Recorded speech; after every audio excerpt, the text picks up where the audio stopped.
Them don't attack Ugandan transport minister. This kind of attack now, where we say it don't lead to the death of his daughter and his bodyguard.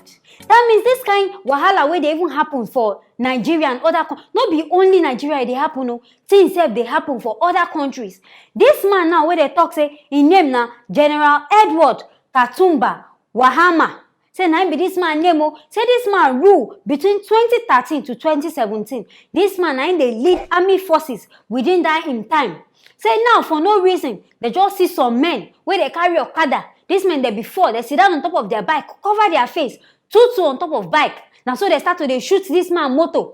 As they shoot this man motor now, maybe because of say this man na armed force, he don't know as him go take a dodge. Now this bullet go touch in Pikin and in body, and immediately these two people die. Ha! Now wow, death every day. But this man we hear say bullets dey inside him body. Him never die, oh, he still dey alive. But wound don't full all in body. And this man now they try survive for his life. But as the matter be like this, police people don't already carry this matter for head.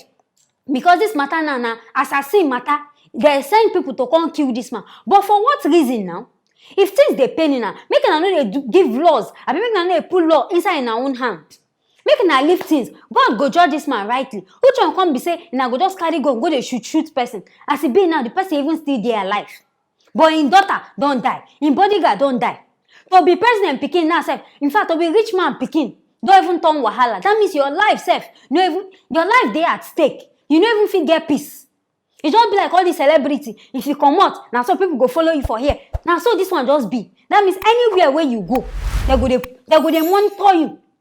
Especially if your papa don't go do something now for some year. See as they just waste this man daughter life now. This man said if he even dey in coma, if he wake up here say him Pikin don't die.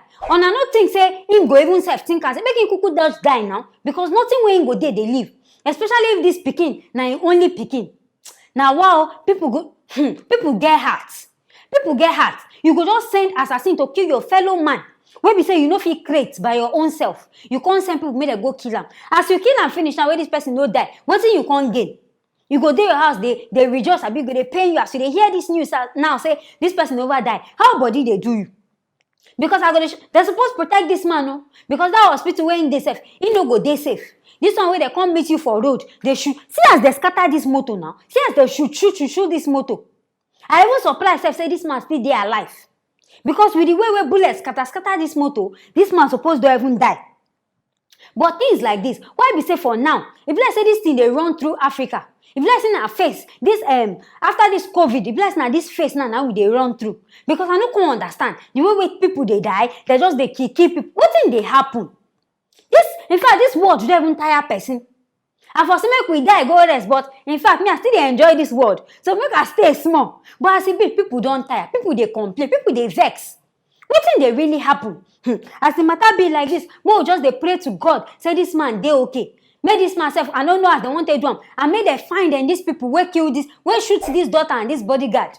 This bodyguard now on, they know they too talking because maybe this man not be even one popular person. They don't put in own matter, but in family self, in family go they feel pain. They suppose give them condolence. I don't know where they go do ceremony for these two people, for the bodyguard alone. Because we go they look and say, he no be big person, they go they put them for back. Now only the daughter now we they hear about. But I beg, make police find these people.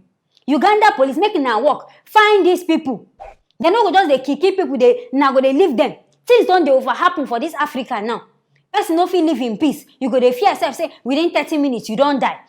At this matter be making a comment I don't know what's now making a just talk on our mind as they be on her making a write down for the comment section. Then making a not forget to like share and also subscribe to this channel as I go see you for our next video.